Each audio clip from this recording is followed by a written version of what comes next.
जय मसीह की प्रिय विश्वासी भाई एवं बहन, प्रभु यीशु का हम धन्यवाद करते हैं एक और सुंदर समय के लिए, इस दिन के लिए। और हमारा प्रभु अपनी योजनाओं को हमारे जीवन में बड़ी अटल स्वरूप में पूरी करने के लिए समझो प्रतिबद्ध है, और हमको परमेश्वर के इस योजना में सहयोग करना चाहिए। आज का जो मनन है उसका एक टाइटल है जो मैंने प्रभु के किसी महान दास से उधार लिया है। वो टाइटल है डोंट पार्क हेयर, यहाँ पार्क ना करें। बहुत सी जगह आप गाड़ी लेकर जाते हैं शहरों में, जैसे अगर हॉस्पिटल है तो वहाँ जहाँ स्टाफ की गाड़ियाँ या इमरजेंसी की गाड़ियाँ आती हैं वहाँ लिखा रहेगा डोंट पार्क हेयर। अगर कहीं स्कूल में जाते हैं तो वहाँ भी एक हिस्सा रिजर्व रहता है जो स्टाफ के लिए, प्रिंसिपल साहब के लिए, बड़े अधिकारियों के लिए होता है, और वहाँ लिखा रहता है कि डोंट पार्क हेयर या नो पार्किंग। इसी तरह सभी संस्थानों में और सरकारी भवनों में और प्राइवेट में भी आपको एक ये बोर्ड पढ़ने को मिलेगा डोंट पार्क हेयर। हमारी जिंदगी में भी, हमारे सामने भी ऐसी अवस्थाएं आती हैं जहां हमें पार्क नहीं करना चाहिए, अर्थात अपनी जिंदगी की रेस को रोक नहीं देना चाहिए। एक जगह आती है, अवस्था आती है जिसे हम असफलता कहते हैं। बहुत सारे लोग अपनी जिंदगी को वहां रोक देते हैं। मैं फेल हो गया, मैं कुछ नहीं कर पाया, अब मैं यहां आगे और कुछ नहीं करूं, कुछ नहीं सोचूंगा, बस गिर गया, पड़ गया, अब मैं नहीं उठ सकता। तो ये सिखाता है कि डोंट पार्क हेयर, यहीं न रुक जाएं, आपको उठना है, आपको चलना है। और सबसे बड़ा जो परमेश्वर ऐसी पार्किंग को कैंसिल करता है उस पर ध्यान देना है। भजन 145 का 14, यहोवा सब गिरते हुओं को संभालता है और सब झुके हुओं को सीधा खड़ा करता है। क्या आप गिर गए हैं? क्या आप झुक गए हैं? क्या आप यहीं पड़े रहना चाहते हैं? यहीं सब छोड़ देना चाहते हैं? आगे इस काम को बढ़ाना नहीं चाहते? याद कीजिए थॉमस एडिसन को, जिन्होंने बल्ब का आविष्कार किया। कहते हैं वो 10,000 बार असफल हुआ था। आज जब भी आप अपने कमरे में जाएं और बल्ब जलाएं, याद करना उस इंसान को, अगर उसने पहली हार पर ही हार मान ली होती, हमारे पास कहां बल्ब होता। अगर उसने दूसरी हार पर भी हार मान ली होती, या तीसरी हार पर, या 100 हार पर, बंदा यार 10,000 बार हार मानने को तैयार नहीं था। आखिर एक दिन उसने न सिर्फ अपनी जिंदगी को बल्कि सारी दुनिया को रोशन करके दिखा दिया, क्योंकि उसने ठान लिया था कि वो रुकेगा नहीं। He will not park his life beside any failure. वो किसी भी असफलता के करीब तो अपनी जिंदगी को पार्क नहीं करेगा, रोक नहीं देगा। वो चलता रहा और उसने सफलता को हासिल किया। ऐसे कितने नाम गिनाए जा सकते हैं दुनिया में जो पहली बार बड़े जोश के साथ, बड़े उत्साह के साथ, अपने पूरे ज्ञान के साथ, दुनिया भर के मशविरा लेकर के, अनुभव वाले लोगों को साथ लेकर के काम आरंभ करते हैं और पहली बार में ही गिर जाते हैं, असफल हो जाते, बुरी तरह से निराश होते हैं, टूट जाते हैं।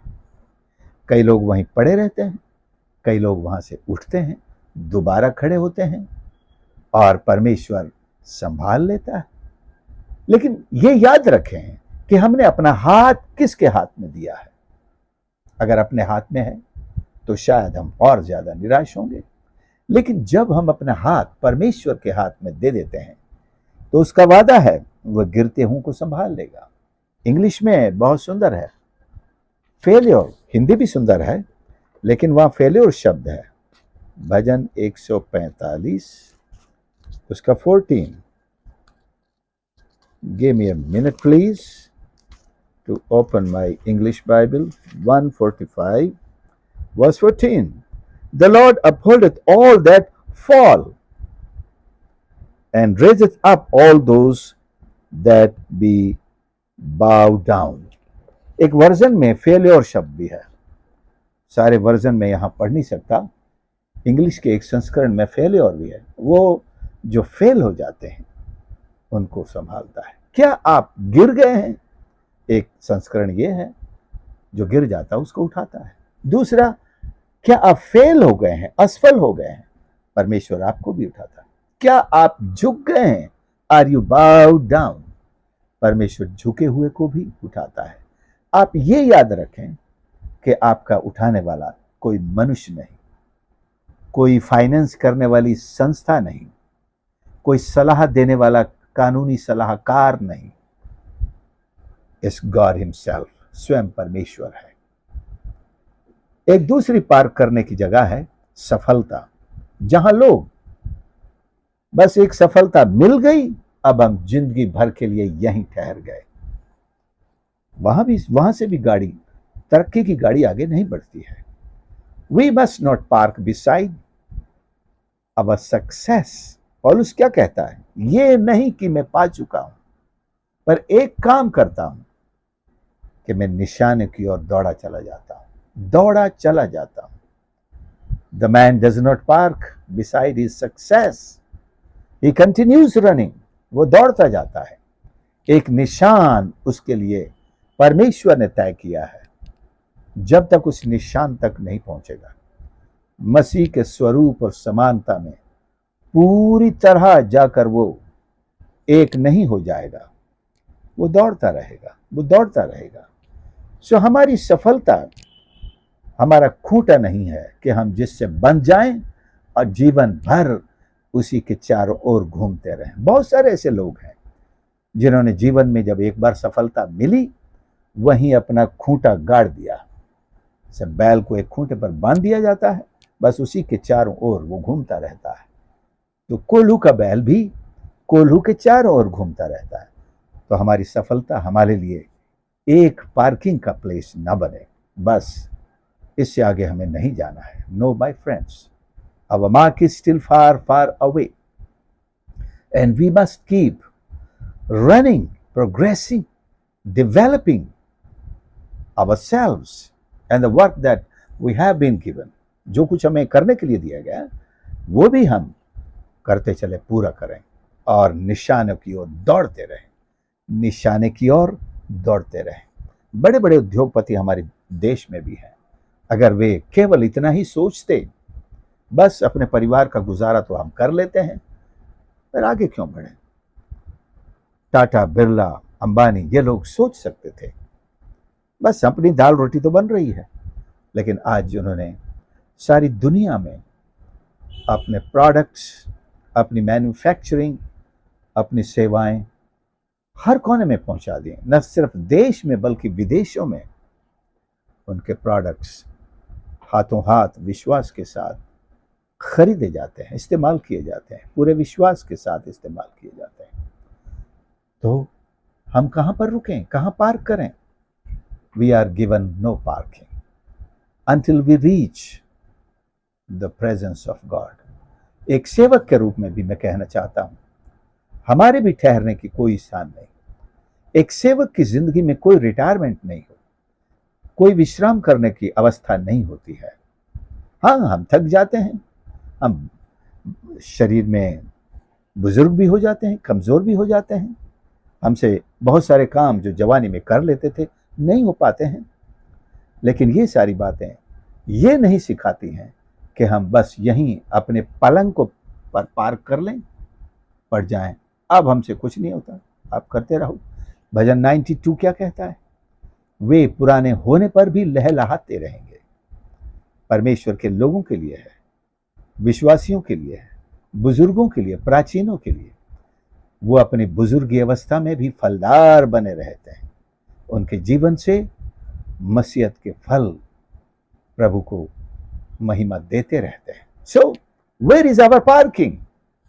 Nowhere, because God himself is our parking। At the last breath we park in him। Until then we don't stop, we keep running our race for God, for his glory, for his honor, witnessing unto him, and being fruitful for the generation that we live in or we leave behind, or even when they think of us after we are gone, they will be blessed through our works that we will leave. जो काम हम करके छोड़ जाएंगे, उन कामों के द्वारा वो आशीषित होते रहेंगे। मतलब उदाहरण के तौर पर आपको जो दर्शन मिला है, मान लीजिए आपको एक चर्च का दर्शन मिला, आपने चर्च आरंभ किया, आप तो चले जाएंगे, लेकिन ये कलीसिया लोगों के लिए आशीष का कारण बनी रहेगी। अगर आपको बाइबल कॉलेज खोलने का दर्शन मिला, आपने खोला, आप तो चले गए, लेकिन वो आपके उस दर्शन का फल पीढ़ियों तक, प्रभु यीशु के आने तक लोग स्वाद चखते रहेंगे। और भी इस तरह की बहुत सारी सेवाएं हैं जो आपके चले जाने के बाद भी लोगों को फल देती रहेंगी। परमेश्वर का धन्यवाद हो। So where do we park? We park in God only. हम उसी में अपने आप को विलीन कर दें। कहते हैं ना, वो प्रभु में सो गया, वो प्रभु में सो गया, वो प्रभु में अपने देश में हिंदू भाइयों में भी क्या, वो ब्रह्मलीन हो गए, दुनिया से चले गए। Where is the parking? So why should we park when we are not allowed to park our life here? जब अपनी जिंदगी को यहां हमें ठहराने की अनुमति ही नहीं है, हमारे लिए जगह ही नहीं है ठहरने की। हमें गिराया तो जा सकता है, लेकिन गिरे हुए कोई नहीं रख सकता। ये हमारे ऊपर है। हम उठेंगे, हम चलेंगे और दौड़ेंगे और फिर से ताकत पाएंगे और उकाब के समान उड़ेंगे भी और अपने लक्ष्य, अपने निशाने की तरफ आगे बढ़ते रहेंगे। प्रभु हमारी मदद करे। प्यारे प्रभु हमारे परमेश्वर, हम धन्यवाद करते हैं आपके इस पवित्र वचन के लिए जो हमें प्रेरणा देता है परमेश्वर के हम अपनी जिंदगी में किसी भी असफलता के साथ रुक न जाएं, किसी भी सफलता के साथ भी अपनी तरक्की को रोक न दें, बल्कि अपने निशाने की ओर हम दौड़े चले जाएं, आपको महिमा देते रहें। और आपने जो बुलाहट दी है, जो सेवा दी है, जो गवाही दी है, जो दर्शन दिया है, और परमेश्वर जो आपने हमको आत्मिक रूप से योग्यताएं दी हैं, उन सब को पूरा करते आखिरी सांस तक हम करते रहें। और हमारा अंतिम पड़ाव, हमारा अंतिम विश्राम केवल आप में हो। कहते हैं वो कहने पाए जैसे आपके वचन में कहा गया, धन्य वे जो प्रभु यीशु में जाकर अपना विश्राम लेते हैं। हम आप में अपना विश्राम लेने पाए। हर एक सुनने वाले को आशीष कर।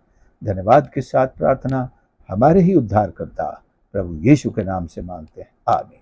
प्रभु आप सबको आशीष करे। इस संदेश को आपने सुना, मुझे खुशी है। जरूर दूसरों के साथ भी बांटें। और हाँ, हमारे चैनल को सब्सक्राइब जरूर कर लें। यदि आपने आज तक नहीं किया है तो आप कृपया सब्सक्रिप्शन के बटन को जरूर दबाएं और इसके संदेशों को भी अपने मित्रों, परिवारजनों के साथ जरूर शेयर करें। आपके कारण अनेक लोग आशीष पाते हैं। God bless you.